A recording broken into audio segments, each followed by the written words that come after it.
Hey there, Ryan Reynolds here. It's a new year, and you know what that means. No, not the diet. Resolutions.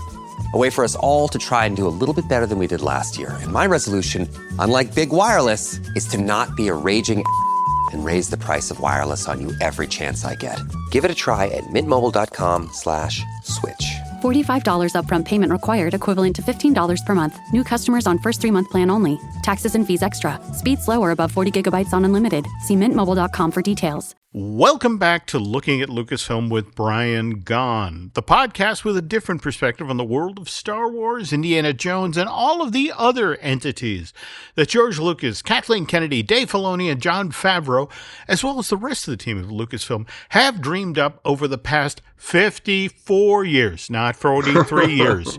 By the way, I want to thank the archive team at Lucasfilm for reaching out to correct that error. And just for the record, Lucasfilm was actually founded December 10th, 1971, which you think I worked with computer genius Len Testa on the Disney News podcast. I could handle simple math like that. No. So English major. So before that, he was with American Zoetrope then. Yes. Okay. Francis Ford's company. But anyway, so apologies for getting that factoid wrong for so long. Also, to be honest, apologizing for it having been so long between new installments of Looking at Lucasfilm. But as you folks may have noticed, since the morning of Tuesday, January 7th, Southern California has been dealing with a series of wildfires. And among the folks whose life was impacted by this sadly still ongoing tragedy was my co-host on this podcast, Brian Gaughan. So let's just start with the obvious. Brian, how are you and the family doing? We're doing fine now, but we weren't doing fine because my kids, they've been through windstorms before, and my wife has been through other things, but we have never been through something like this. And it really got to them. The thing about it was very strange because there are two big fires: the Palisades, and then the Eaton, which is Eaton Canyon, which is where I hike and hang out all the time, and it's only about 3 miles away. And that night, Devin and I decided we were going to go to a movie, and so we're going to go see Nosferatu, and right when Nosferatu starts, it stops, and all of Burbank is black. So now we have to go from but at this time, Liana is calling in a panic. She's saying that she's getting warnings on her phone and that we have to get out of the way and da-da-da. So Devin and I drive home and we see the whole mountain on fire, but it was just spot flames because it had already moved east or west. So we got home. My wife had already gone to her parents' house. And I thought, I'd stay here. I'd water down the house if I needed to, but my wife wouldn't hear about it. So I grabbed my computer, my two computer laptops, and my iPad and my tablet and my phone, and realized those are the only thing I really need. And I went over there and I stayed up, sitting in a chair the whole night, making sure that we were in the yellow. At about 5 o'clock, I drove home. Wind was still going. Colorado Boulevard was empty, trees everywhere. If you drove near Altadena, which is a mile from where I am, all the roads were closed. That's where everything happened. The houses that were on fire stopped about 2 miles from me. It was one of the most devastating things. There was a fire in 1993 that took out the east side, but this was the west side, and I know at least a couple dozen people, very close friends, that have lost their house. And it's funny how positive they are. They all, and I don't know anybody who got hurt. but or killed or anything, but everybody is so positive that they have their lives and it's just things. And it's very heartening to hear that. But of course, Pasadena has gone, and Altadena and Sierra Madre, San Marino, all this area has gone out of their way to make sure everybody is as comfortable as possible. And, you hear these things about gouging and stuff like that, but I haven't seen it. My friend, he decided to drive all the way to Anaheim, near Disneyland, actually near Cal State Fullerton, all the way to Fullerton, because that was the wind was only 7 miles an hour there. So he drove there. He gets to the Marriott, and online it was $160, which is not bad for a night. But he got there, and she says, "Are you running away from the fires?" And he says, "Yes." And he goes, "Well, we have a special rate for that for $118. So there were people that all over the place that were not seeing dollar signs. They were seeing, "Oh my gosh, we have to help these people." And you're hearing all this politics, and none of it has anything to do with anything. We know things like this happen. It's because this is where we live in. And fortunately for me, I'm far enough away from any kind of fire and floods or anything, but still, you never know. The wind damage, 2011, it knocked half of my roof off. And so now I was able to get a new roof. So, sometimes good comes out of it. But the wind is about the big thing. You have to worry about trees because we have so many old, large trees in Pasadena. If you ever see a satellite shot of Pasadena, it's all green. And that's, yeah.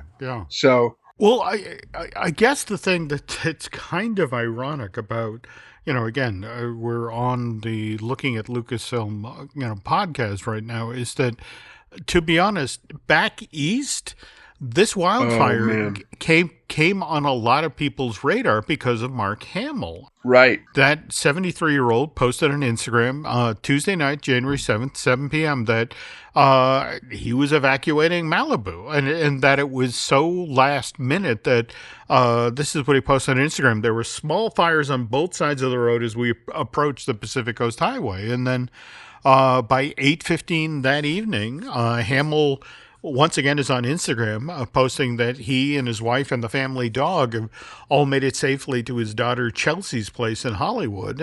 But what's interesting is that Mark ends this post on Instagram by saying that what he just witnessed in the Palisades was the most horrific fire since '93. Now, to back up the story that Brian was just sharing, what Mr. Hamill was referring to, I guess today it's called the old Topanga fire? Yeah. All right. Again, there were like 3 or 4 fires going on at one time.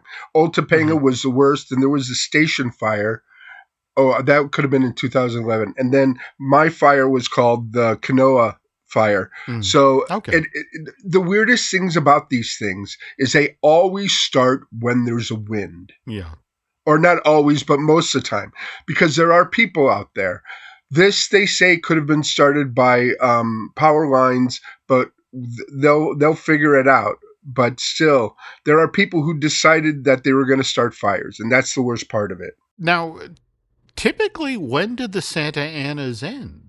They ended they ended Wednesday here.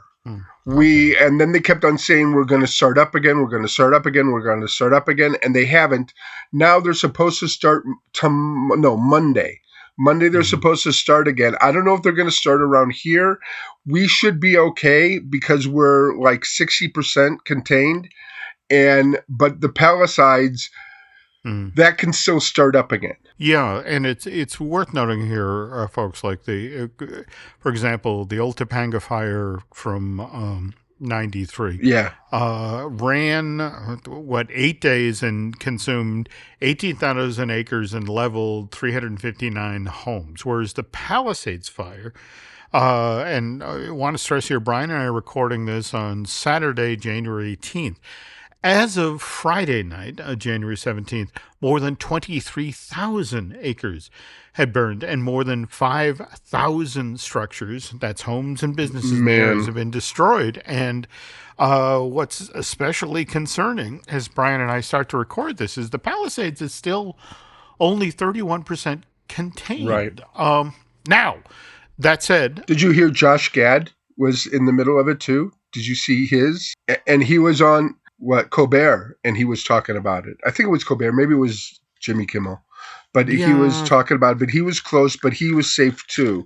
And that's good to know. Yeah. Back to Mark Hamill now.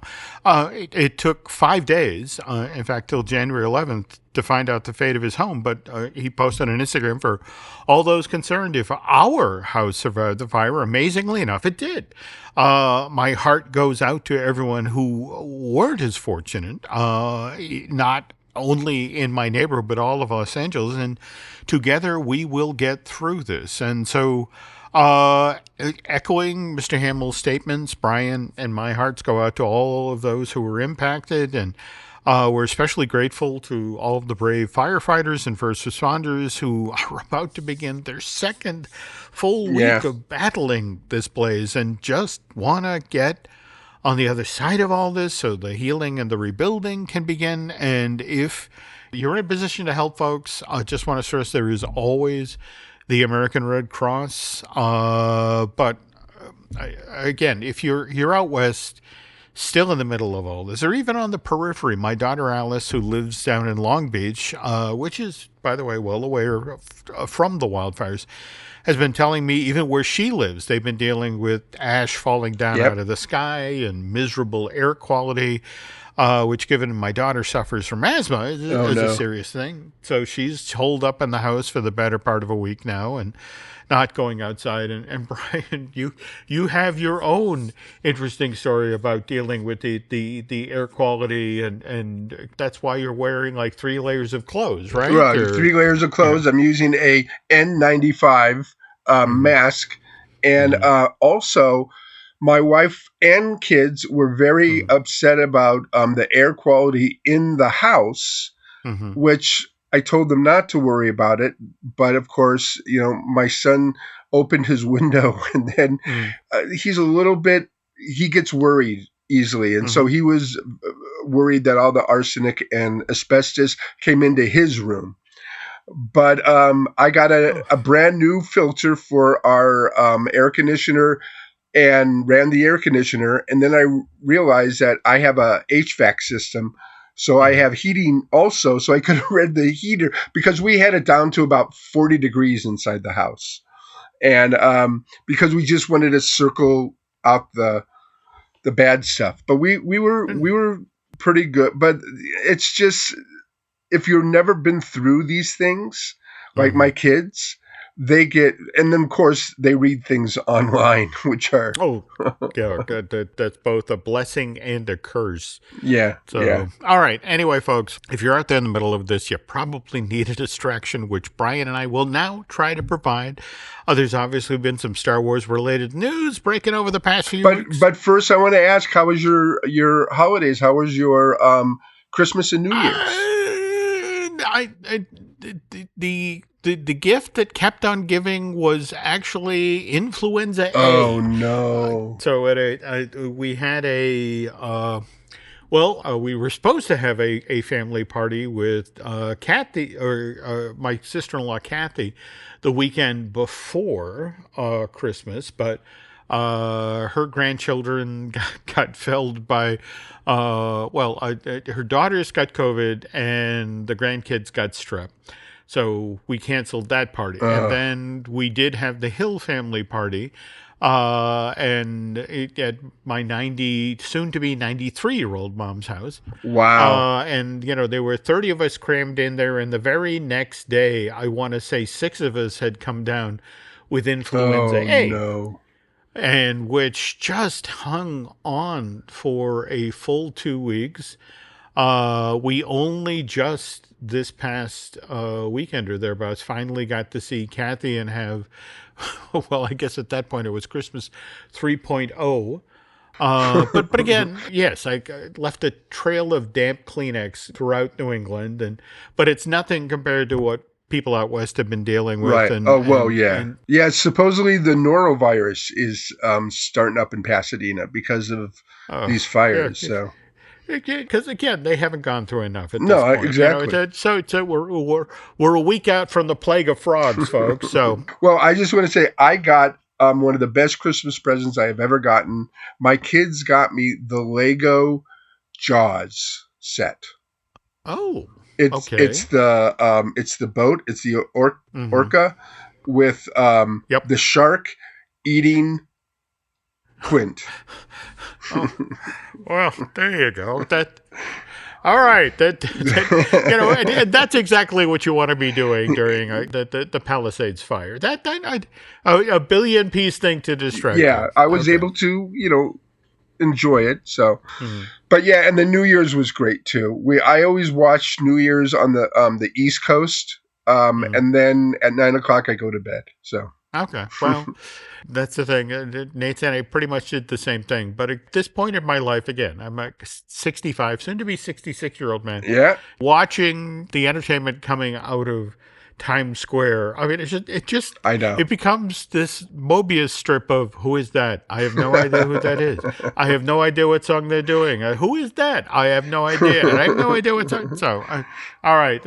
Nobody wants to hear from old farts. But that said, we have Lucasfilm related news we need to get to. Okay. And before we get to the news, we need to talk about our sponsor. And we actually have a new sponsor at this point. We have Be Our Guest Vacation.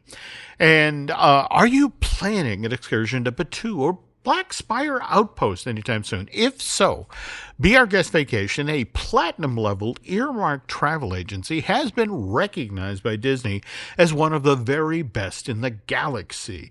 Their expert agents provide concierge-level service so you can focus on the magic or the Force. But they don't stop just at Disney. They do Universal, cruises, worldwide adventures. They got you covered. And the best part, Brian, their services are completely free. Wow. So make your next trip unforgettable. Visit beourguestvacations.com and let them handle the details.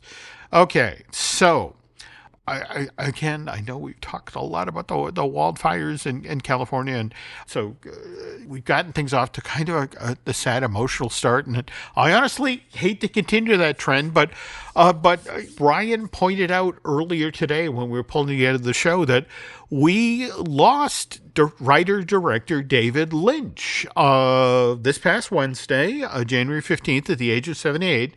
Reportedly due to complications related to emphysema.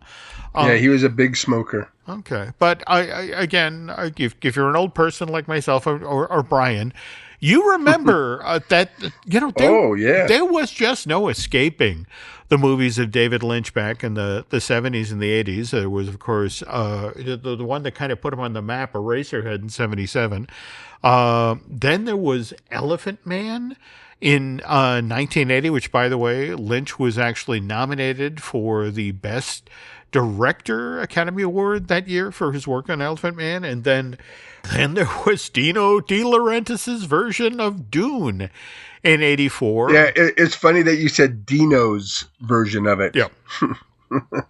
So, but here's the other thing that, again, if you're of a certain age, you remember David Lynch for, and that, of course, is Twin Peaks, the show that he created for ABC, along with Mark Frost. And boy, Brian, I remember that time in 1990 to 1991 where, I mean, this redefined water cooler conversation, because you'd run into the people and go, the log lady. What's the deal with the log lady?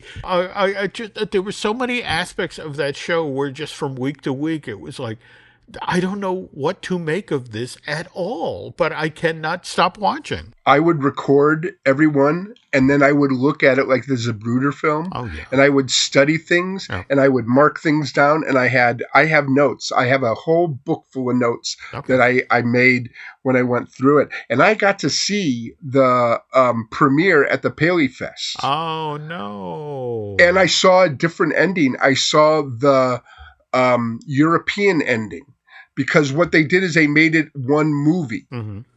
So they kind of wrapped up Who Killed Laura Palmer in this movie. Mm-hmm. Yeah. Okay. So, but then there was the twist, and you know the whole twist where there was a grip that was hiding behind the bed, and he was caught on film, and then he became Bob. Oh no! Is that really how he got Bob? Oh my God! Because it was originally supposed to be the father, but then he got this in the editing room, and then he came up with a whole different idea, and then he went on with the red rooms and this, that, and the other stuff, and he changed TV, because if it wasn't for him, there'd be no Lost, there'd be no X-Files, there'd be no what was it, Northern Exposure. He made it right or easy or good to bring these things to mess with your mind. And he did that with film too. I was very fortunate. We had in 1977, I saw a midnight show of Eraserhead before anybody knew who he was.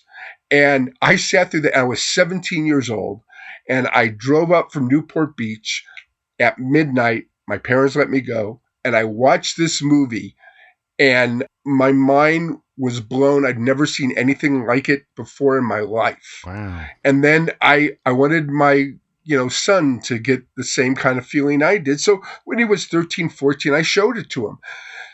And then he just started screaming. And he goes, when they saw the baby, he goes, "What is that? What is that?" And I forgot what the baby was, and he's going, "What is that?" So I think I scarred him for life on that one. What a good dad you are. Okay, now, again, we bring up David Lynch on this particular podcast because, as this writer-director revealed in a 2010 interview, that on the heels of the huge success of The Elephant Man, George Lucas reached out to see if Lynch might be interested in directing the then still in development third Star Wars movie, which at the time was known as Revenge of the Jedi. And dude, what I love about this interview is that, Lynch talks about how George Lucas picks him up in his Ferrari, and then they go to a restaurant in the Bay Area that only serves salad. There we go. And this is the thing, David, had absolutely no interest in directing Star Wars, but he wanted to have this meeting with Lucas because he always admired George and just liked that Lucas was that kind of rare individual in Hollywood a guy who actually loved what he did, and more to the point that the things that he did, the public loved as well. Yeah. But that said, Lucas evidently during lunch began showing Lynch artwork for that film's proposed scenes that was set on the Kashyyyk, I guess it's the planet of the Wookiees, and I was fascinated by this particular story element from the interview from 2010 because at this point in the development of Revenge of the Jedi, there was the Battle of Endor was actually supposed to happen on Kashyyyk with all the Wookiees, but somewhere along the line it got changed to the planet of the Ewoks, reportedly, because it was believed that Star Wars fans would buy a whole lot more toys that looked like cute and cuddly teddy bears than they would Wookiees. But by the way, just a quick side note here. Did you see that news last week about Warwick Davis, who we bring him up because he played perhaps the most famous Ewok, Wicket, from Return of the Jedi, but he's going to be receiving the highest honor that the British Academy of Film and Television Arts can bestow. The BAFTA, yeah. Yeah, the BAFTA Fellowship. And Warwick joins a very prestigious group of performers in being singled out for this award.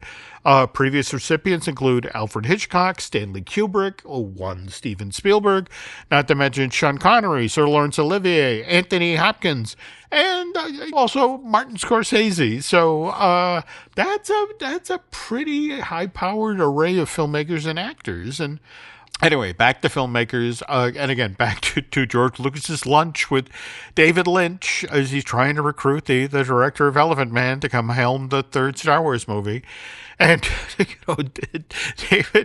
David mentions in the interview, as soon as the artwork for the scenes of the Wookiee planet come out, he starts to feel a headache coming on. And so this meeting over salad eventually breaks up, and David can't even make it home. He finds a phone. Remember phone booths? He actually finds one outside of this restaurant and then calls his then agent and says, in no uncertain terms, is he ever going to direct a movie called Revenge of the Jedi that features Planet of the Wookiees?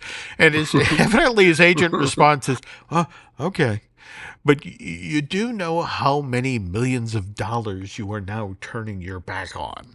So, but again, me personally, Brian, what fascinates me about this is Lynch says no to the third Star Wars movie, but then says yes to the first Dune movie, which, again, sci-fi film, and while it doesn't feature Wookiees, it has sandworms. And it has worlds that he can create because Lucas is Lucas's, and he couldn't do much with it. Dune, he felt that he could do what he wanted. Little did he know. Yeah, I guess so. But it's just sort of like, I just remember seeing that movie with the floating Baron Harkonnen. Oh, yeah. And it's one of these things where you look at that and it's like, suddenly Jabba the Hutt seems, he's cuddly. He's cute. I can handle him. Speaking of Star Wars and Dune, the Visual Effects Society just revealed which films and television shows are being nominated for the VES Awards of 2025, and Dune Part 2, which I've been enjoying in chunks on HBO, leads the film category with 7 nods, whereas Lucasfilm's latest, Star Wars Skeleton Crew, their new limited series with Disney Plus, which just finished its 8-episode run on that subscription streaming service, it got 3 nominations. It's up for the Outstanding Visual Effects for a Photorealistic Episode. That's for Episode 5. It's also up for Outstanding Effects Simulation in an episode commercial, game, cinematic, or real-time project.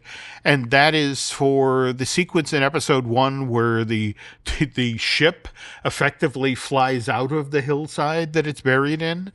And then this one, you're going to have to help me out here, Brian. But again, given the Lego set you just got, this is for Episode 6. They are being recognized for outstanding compositing and lighting in an episode. But the sequence is known as Jaws.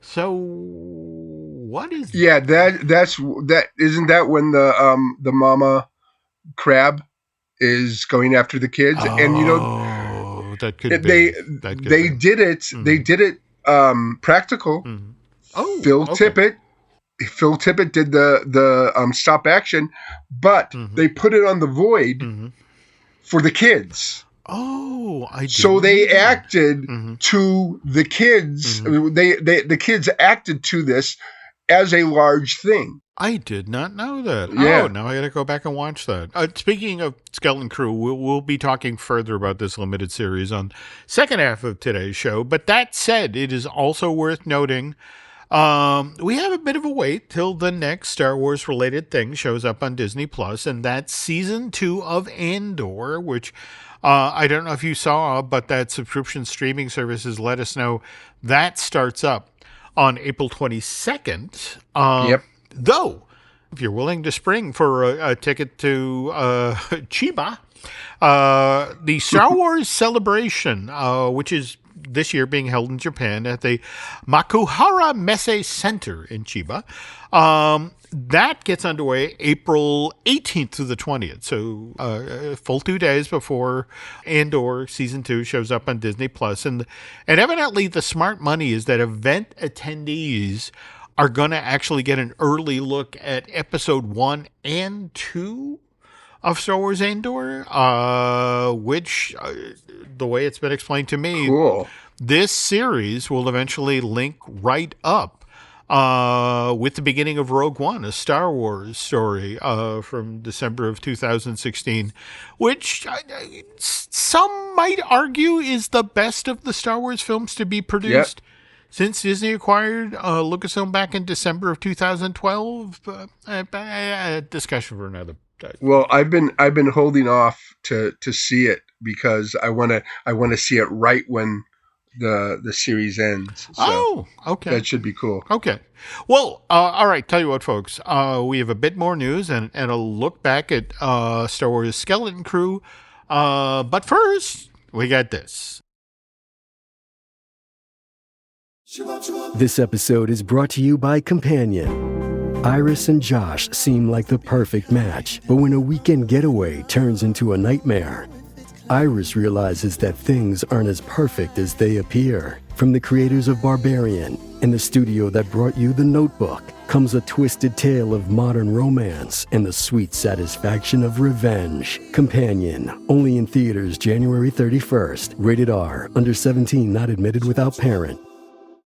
Be honest. When's the last time you had a homemade meal? We get it. Between meetings, workout classes, and the kids' after-school sports, who's got time to cook? That's where HelloFresh comes in. No matter how busy you get, HelloFresh has everything you need to get an easy, home-cooked meal on the table. With flavor-packed recipes like Parmesan herb-crusted salmon, you'll be filling your kitchen with the cozy aromas of a homemade meal in no time. So go ahead, try HelloFresh. It's homemade, made easy. Learn more at HelloFresh.com.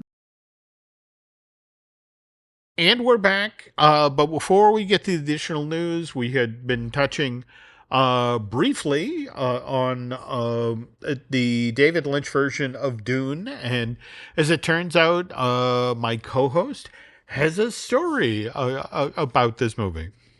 My friend Bill Stout was working on Conan the Destroyer in Mexico City, in the studios there. And that was the same studio, because it was Dino's studio down there, that David was working on Dune. And they got to know each other because they're both artists, and David knew Bill, etc. So one day, David sees Bill on the lot, and he goes, Bill, you want to meet the guys? I want you to meet the guys. So Bill says, sure, I'll meet the guys. So he follows him up, and he had an office that he had outdoor steps that leaded to his office on the second floor. And Bill walks in there, and he sees the office, and it's cluttered, it's filled with a lot of stuff, and there was a couch. And on the couch are 4 identical 3-foot-tall plastic Woody Woodpeckers. And then David goes, Bill, meet the boys. Okay. Then he invited Bill to be one of the android voices, the security android voices in the film. So he's one of the films that he did ADR. But that's how weird he was. He was a guy who lived in his own world, and he brought us into it, and he made other people. He opened the door for other people to do the same thing. Before, there was like Louis Buñuel or Salvador Dali just doing their outlier things, but he made it mainstream.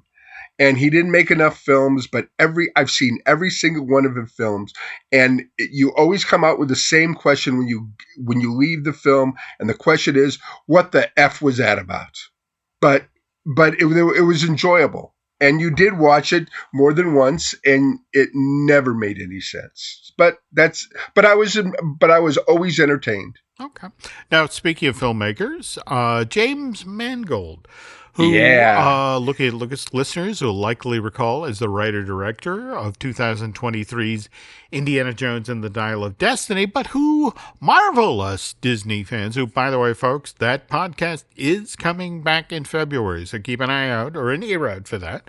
Anyway, marvelous Disney fans would remind you that James Mangold is also the guy who wrote Logan for 2017, and then actually directed The Wolverine back in 2013. Anyway, Mangold is out there right now making the rounds because A Complete Unknown, his Bob Dylan biopic, which, by the way, James wrote and directed, that features... Which is amazing, by the way. Is it really? It's really great because it focuses on the story of him going electric, which is one of the greatest things that ever happened to rock and roll. And just the way people lost their S about it, it was just amazing. And the film really gets into it. There's a lot of black and white things about it, but you don't get what the background was. You don't know the anger. And the weird thing was, I always thought that he did an acoustic set, and then he came out to do the electric set. No. He did the acoustic set 2 days earlier, and then Sunday he did the electric set. And this is at the Newport Jazz Fest, right? Right, with the Butterfield Band. Because he didn't have a band. He didn't have a band.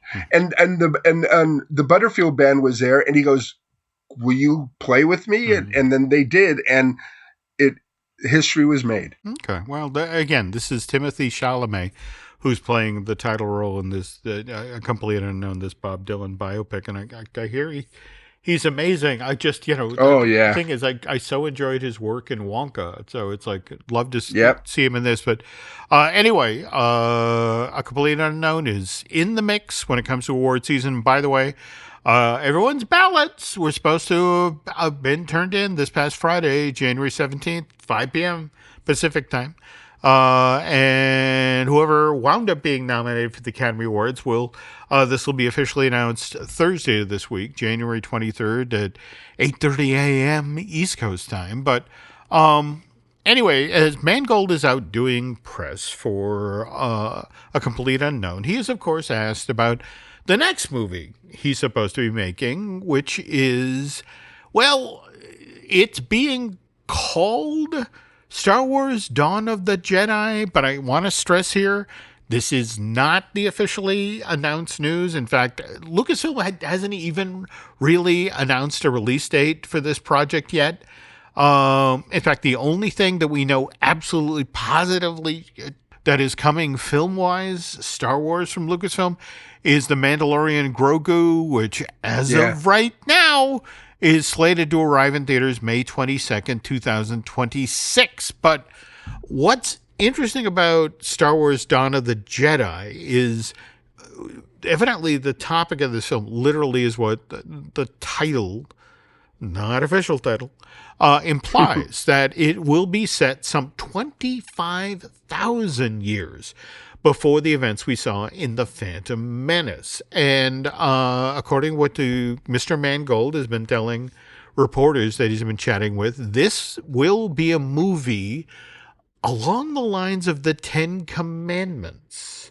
With that sort of sweep and ambition in regard to looking back at the origins of the Force and the dark side. And that said, one of the reasons that Mangold evidently decided to tell a story that's so distant from the characters and events that Star Wars fans already know and love is, I'm quoting from James here, I'm not interested in being handcuffed by so much lore that it's almost immovable, and then you can't please anybody. And what's fascinating for me about hearing a James Mangold say that is, we'll think about it, Brian. This is the guy who came on board Indiana Jones 5 back in May of 2020. which, by the way, is 5 years after Kathleen Kennedy first revealed that, there's yet another installment of this film series in development. And that's some 7 years after Indiana Jones and the Kingdom of the Crystal Skull came out in May of 2008. And let's be honest, they're kind of underwhelmed indie fans. Yeah, but think about it too. I mean, you may say that he wants to start his own world and not be brought to Lucas's world, but everybody's going to be thinking, oh, he's going to do something with the Wills. It's still what George wanted. That's who began this whole thing, was the Wills with the midichlorians and stuff like that. So do you bring that into it, or do you just erase that and then get the, what do you do? Well, I actually come at this from a different point of view, though. Bring up the Wills. That's fascinating. Face it, Disney and Lucasfilm launched their High Republic effort. Right. By the way, same year as Mangold coming on board Indy 5. This is February of 2020, and this is after 2 years of development behind the scenes, with the idea that the High Republic effort would then allow Disney and Lucasfilm to effectively push out the borders of what's considered Star Wars. And in fact, it created this playing field that actually went depending on who was trying to tell a story when, it was either 500 years out before the start of the Skywalker saga, or, if we're talking about, for example, Star Wars Acolyte, 100 years. But evidently the whole goal of going into the High Republic effort was that there was a desire to tell this epic, almost Camelot-like story. Talk about the period back before the fall of the Old Republic, back when the Jedi were at the absolute height of their powers and loved and respected by the galaxy. And for me, Brian, what I find fascinating is it's just 5 years now. In fact, next month, February 2025, 5 years after the launch of Star Wars The High Republic. And with Dawn of the Jedi, we're now seeing the powers that be at Lucasfilm okaying yet another pushback of the borders of what Star Wars could be. And the other thing here, again, you have to understand, folks, that Brian and I are fans of old film history and the way Hollywood used to operate. In fact, before we get started here tonight, Brian was just talking about sitting down with his son and watching Steven Spielberg's 1941, which I was pointing out is sort of a sister film to It's a Mad, Mad, Mad, Mad, Mad World. Mad World. Yeah, but here's the thing about the way Hollywood operates. When 1941 came out, and you have to understand, that was such an expensive movie that it was Universal and Columbia that co-funded it together.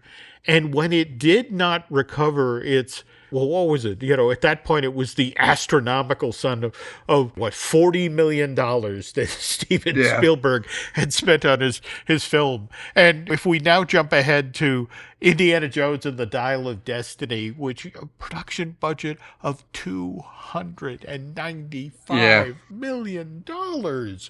All right. And that's the thing. Steven Spielberg was actually in the doghouse in Hollywood because it was felt that this young whippersnapper had $40 million of Columbia and Universal's money. In fact, that's the story they always tell about getting Raiders greenlit, that he and Lucas had to basically go around to everybody with hat in hand and, we absolutely promise we can make this movie for $20 million and we can, please give us money. But that's the thing. Even a Steven Spielberg back then got punished when it was perceived, you've been wasteful with money. But again, if we look at Dial of Destiny and the movie did make money though. It did eventually it broke even, but it did not do well with the critics. Okay, and we're talking, but a lot of people saw it. Okay, we're talking 41 here, right? 1941, yes. I actually, the story that I basically got told from friends at Universal who, had access to the money came in. Yeah, stateside, it kind of broke even. Right. But it was the overseas money. No, it did not.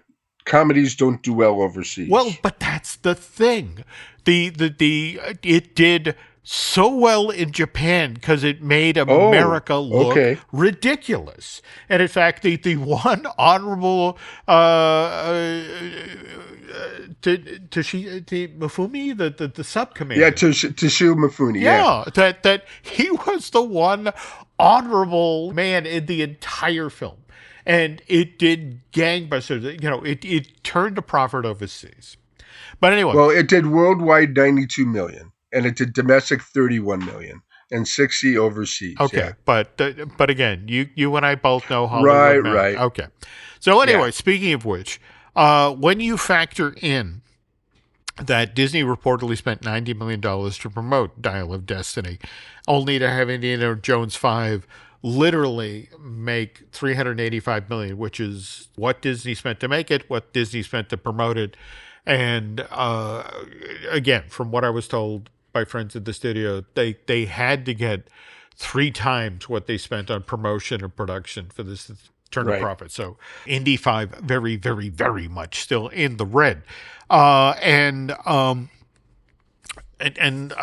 forgive me, folks, I know this is a family-friendly podcast, and we don't use adult language here, so let me figure out a way to say this. But there's an old adage in Hollywood that fecal matter rolls downhill, and this is the thing: when you spend that much money on a movie, it's got to be somebody's fault when it doesn't connect.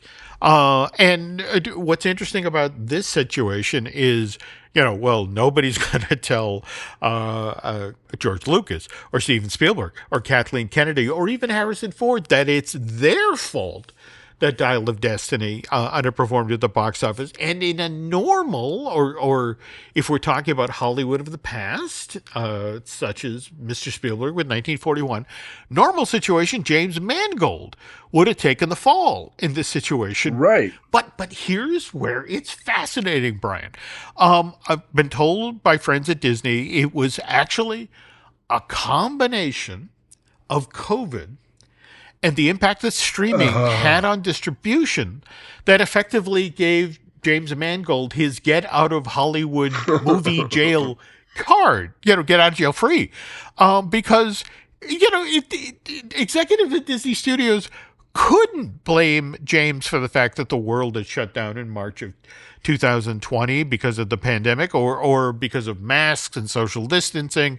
People fell out of the habit of going to movie theaters, and even as late as the summer of 2023, really weren't comfortable with going back to the local multiplexes. So even for an event movie like Indiana Jones 5, they didn't turn out. So, but in Disney's eyes, not James's fault.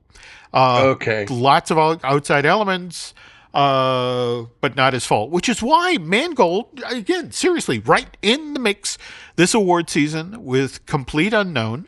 And more to the point, after having spent $295 million of Disney's dollars on Dial of Destiny, here he is back at the Lucasfilm table working on Dawn of the Jedi. And face it, if what Mangold is planning, a 10 Commandments style epic, that ain't going to be cheap, Brad. No, it's not. So, unless they do it in the void. Well, okay. Excellent point. If we could pivot now to talking about Star Wars: The Acolyte for a moment. Again, limited series. Well, I want to bring this up because it's actually supposedly has an impact with what's about to happen with Skeleton Crew. Now, and in fact, I think you also mentioned this interview with Alan Bergman. Brian did some research out ahead of the show we're recording tonight, and this is an interview that by the way, Alan Bergman is the co-chairman of Disney Entertainment, and he sat down with Vulture last month, and the topic of The Acolyte came up, especially the notion of, wow, what was the deal there? Only one season and done. And I thought you guys were... What happened? Yeah, I thought you guys were all excited about the High Republic. And what was interesting in this interview is Bergman basically said the quiet part out loud. And he says, look, we were happy with The Acolyte's performance, but given the cost structure of that limited series for Disney Plus and the overall viewing minutes that The Acolyte got from subscribers wasn't where we needed it to be to justify the cost of producing a season 2 of that show, which is why there's only going to be one season of that Lucasfilm production. And I bring this up, Brian, and I know from our conversation you love Skeleton Crew. You've really enjoyed this limited series. Oh my God, yes. Okay, but here's the thing. Skeleton Crew, this limited series, reportedly cost Lucasfilm $136 million to make. And to give you a little perspective here, an average season of The Mandalorian cost $120 million to make. Whereas The Acolyte, Disney really spent in a big way on that. They wanted to really do the High Republic right. Right. So that was $230 million. But to sort of put this again in additional perspective, Star Wars Andor reportedly cost $250 million to make, but that was 2 seasons worth of television. All right, so if you take that into consideration, you cleave that into that's a season of Andor that's $125 million, so just $5 million more The Mandalorian. And also want to point out that the numbers that have been shared with me, Book of Boba Fett, Star Wars Obi-Wan, and Star Wars Ahsoka, all supposedly cost less than The Mandalorian, $90 million a season to make. So here's our problem, Brian. And I know you have all of this amazing material from John Watts and his writing partner Christopher Ford, and how they have a pretty interesting plan about how there could be a season 2 of Skeleton Crew. Well, do you want to explain? Because again, the problem here is they shot with kids, right? And they got to do it as soon as possible because they don't want to get what Stranger Things did. 2 years between each one, and the kids, and it doesn't take place 2 years later. It takes place the same time or maybe a year later, and now you have 20-year-olds playing 13-year-olds. Yeah, and they don't want to do that, especially because these kids, they will grow. But I have a theory. Okay. A quick theory about why they didn't get the numbers they expected. Well, and by the way, what Brian's alluding to, and again, this is friends of Disney shared this, that evidently Star Wars Skeleton Crew got really strong minutes of viewing numbers the first 4 episodes, but then midway through the run of this 8-episode limited series that those numbers began to fall off. But okay, what is your theory? Quick theory. I think the generation that are watching streaming, they're bingers. Okay. They want to watch it all in one. I mean, I just watched a show. It was 8 episodes. I watched in a day, 8 hours in a day. And that's what they want to do. They want to binge it. They don't, this isn't network TV. This isn't water cooler TV. This isn't watching it and then talking about it. They talk about it online while they're watching it. they want to see it, and they don't even watch it. My kids don't even watch things on the big screen. They watch it on their phones or their iPads or stuff like that. I can't understand that at all. I have a 70-inch TV, and I want to get a 90-inch TV. I just think that, and especially with Andor, if Andor is basically 4 feature films. The first series was. Yep. And Devin and I watched it again, and we watched it that way. We watched it 3 episodes, as 4 movies in 4 days. And it worked 100%. But if you have to wait a week, sometimes you get bored and there's something else that's shiny that you want to look at. And then you don't come back to it till later. I think the numbers may go up when all the everything is there and they watch it. Look what happened to Stranger Things. Yeah, but at the same time, I think that Stranger Things, because it was new and just combination of doing the 1980s well and pseudo Stephen King and the mythology of there was a lot of stuff that was really well done there where, and don't get me wrong, anybody who listened to this podcast and when you and I were talking about the initial episodes of Skeleton Crew, we loved a Star Wars story set in suburbia, and it was and a mix of kids, and Jude Law's character seemed to be yet another charming rogue in the Han Solo mode. Man, did he get evil though? Well, but that's the thing. I think that.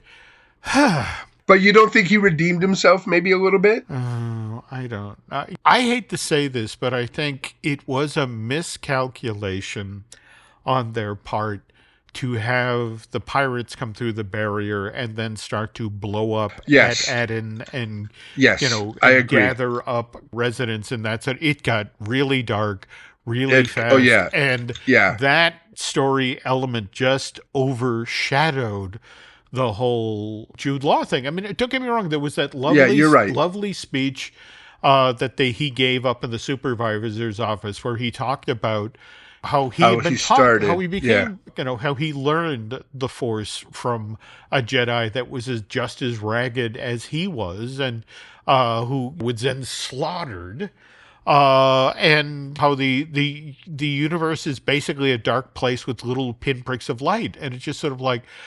I think there was a lovely character there and an arc for that, but what you started to sell me at the beginning was not what we got at the end. And don't get me wrong, there's so much so much of Skeleton Crew that I love. As you pulled it out, SM33 Smee, and the Onyx Cinder when it shed its skin and became skin. That was lovely. And then I got one. Remember Renaud? You remember the name Renaud, Captain Renaud? Yep. It's Donner spelled backwards. Oh, there we go. Okay, but there were other like really cool things. What about when you ask him how many vaults are there, and the droid says 1,139. Okay. Did you get that? You got it, right? Help me out here. 1138. THX 1138. Oh, dear Lord. And they just add a number to it. That's funny. Devin was even going, how do you come up with these things? But no, I mean, I loved Kim, the map expert. Oh, wow. That was a great sequence. And I gotta say, one of my favorite scenes out of this whole thing was in the Zero Friends Again episode where Wim has to fix KB's cybernetics. And that was some great acting. And have you ever had to replace a fuse, and if you didn't have a fuse, you could use a wrapper, the foil wrapper from gum, and put it in between the two things, and it will work until you get a fuse? Do you ever do that? I have had that explained to me, but again, I have, and that's what he did, and it was really cool. But that's the thing. I feel like in the end, this became a buffet. That there were great individual elements and wonderful characters like Neil, and I loved Neil firing up the big gun and shooting the pirate ship and then scrambling away when they turned and fired on him. But again, it got so dark toward the end, and more to the point. What's fascinating is that John Watts and Christopher Ford were talking with Dave Filoni and Jon Favreau about the end of Skeleton Crew. And what was interesting is Favreau and Filoni were like, ooh, barrier down, giant treasure on the fabled lost planet of Aden. This is an interesting story element to throw into the Star Wars universe. Well, yeah, now you got all this money. Yeah. Yeah, but at the same time, Star Wars to me has never been about money. I mean, I get that there are pirates. No, I know. And there are gangsters. But just like the Force, the dark side, it just cash didn't come into it a lot of time. And this was all about pirates this time. And what I like it referenced pirates all over the place. It did, including they said this is a treasure planet. And Treasure Planet. There we go. And you had a robot who had a Bristol accent. Yep. And he would say things. One of the best throwaway lines, and we had to watch it 2 or 3 times, was when they go to that one planet that is now a resort, and SM-33 goes, you can't play a shanty on a harp. Or when it goes givey backies, and he goes close enough. It was just there was just so many Star Wars parts of it. But I just don't think Skeleton Crew was a satisfying whole. And then given what we've been hearing about the viewing numbers for the latter episodes of this 8-episode run, Marion, I have the uneasy feeling, especially with Andor Season 2 coming up shortly and Ahsoka Season 2 gearing up. By the way, did you see the news last week that Rory McCann from Game of Thrones has been cast to play Balon Skoll, the role that the late Ray Stevenson played in the first season of Ahsoka. And did you hear about the Grogu stuff too? That the bounty hunter Embo is going to be the big baddie. Oh no, in it. He's that one with that round like metal hat from Clone Wars. Interesting. And then also Sigourney Weaver has a small role. That I've heard. Though, again, it's been interesting about the fan speculation about her name and her role in this thing. But anyway, to get back, to Skeleton Crew, given what it costs to make, and again, 136, supposedly the third highest in regard to the cost of making a limited series for Disney Plus from Lucasfilm. I just have the uneasy. Well, I think the numbers may go up, and if they release it on media, I think the media would do well too. Well, let's see what happens here. But I don't know if I think it's Mr. Tester who says I don't know if the maths here. Well, Brian. Okay. So I have faith. I have to. Well, there's one thing. Remember when Favreau said there are some characters that are going to be in Grogu and the Mandalorian and Grogu, and I think one of them may be remember Kelly MacDonald played the one bounty hunter that knew Jode. Oh. Okay. Remember the one, the old pale, at the resort. Okay. And you know who Kelly MacDonald is, right? Yeah. Yeah, and she is a great actress. And why would you put her in something unless you were going to use her again? Well, okay. We'll have to wait till May of 2026 to see if that pays off. But I just, again... Well, I'm going to hope that they're going to realize that a lot of kids saw it and a lot of kids liked it, and it could do well, and it can be a big thing selling T-shirts and stuff, and maybe they'll give it another, I speaking of merch, it is worth noting that, especially on the heels of you talking about your wonderful Christmas present, the Jaws Lego set, there is in fact an onyx cinder. Now mind you, it's the covered up with all of the outside skin version, and if I'm being honest here, I want a nice sleek onyx. I would like one. You're right. But I'm still breaking open the piggy bank for that one. And the funny thing about it, you say, it keeps your mind if you put all these pieces together. I'm sorry. I keep them together, and I like the packaging. I like to look at them. I will be, when I retire in about 30 years, that's when I'll be putting them together. Interesting. Okay. So that's always the moment where, you're 32 years late to send in for the missing piece. So. Oh, that's right. All right. So anyway, folks, that is going you just blew it for me. On that depressing note. That's going to do it for this week. So look for a new looking at Lucasfilm in late January, early February. Brian and I are already collecting stories. In the meantime, Brian, where can the nice folks find you on social media? Well, I'm on Instagram at btgaughan, BTGAUGHAN, and I put, every time I go see a movie in the theater, I will put a little bit of review on it. I have a big review on, actually there's two parts on David Lynch, and also I did reviews of horror movies. Oh yeah, we talked about that. And I just like to put things that really get me going and stuff. So and if you go there, I have a lot of people that I know they're from the podcast, and they were asking me about what's going on. They were really concerned, and the people would get on and go, please give us more. And so every day I put something on there about how it affected us and how it affected other people.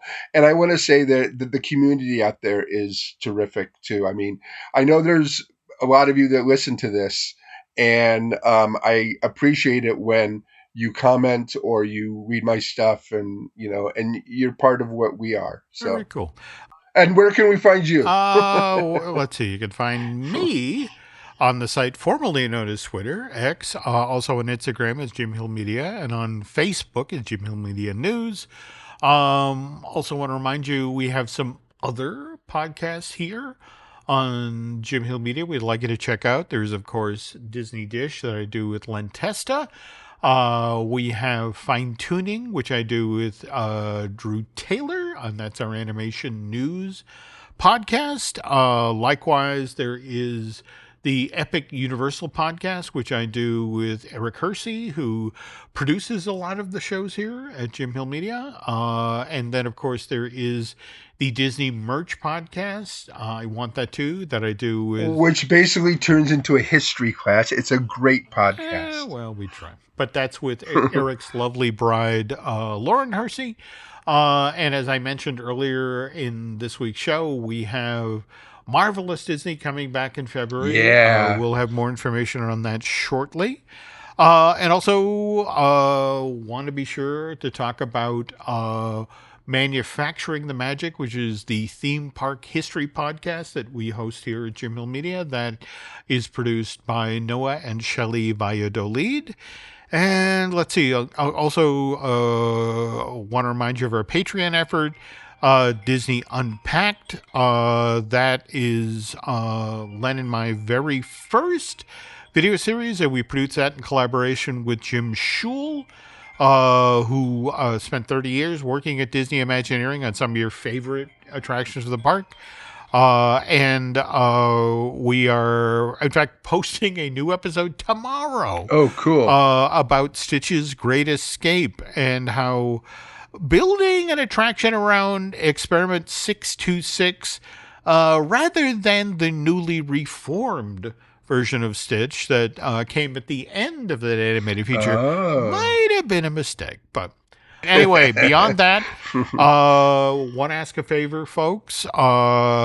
If you could head on over to Apple Podcasts and post a review of looking at Lucasfilm, that would be very helpful to myself and Brian. And beyond that, just want to throw a quick thanks out there to David Gray and Eric Hersey for producing this podcast. And so with that note, again, Brian and I's hearts go out to all of you folks who've been dealing with the wildfires in California, and hoping that, they finally get everything contained and put out. And again, like we said earlier, let the healing and the rebuilding begin. But we'll get through this like we always do, because that's the way we are. There we go. Because this is the way. Oh, well, there we go. All right. Well, thank you for listening, folks, and we will be back soon.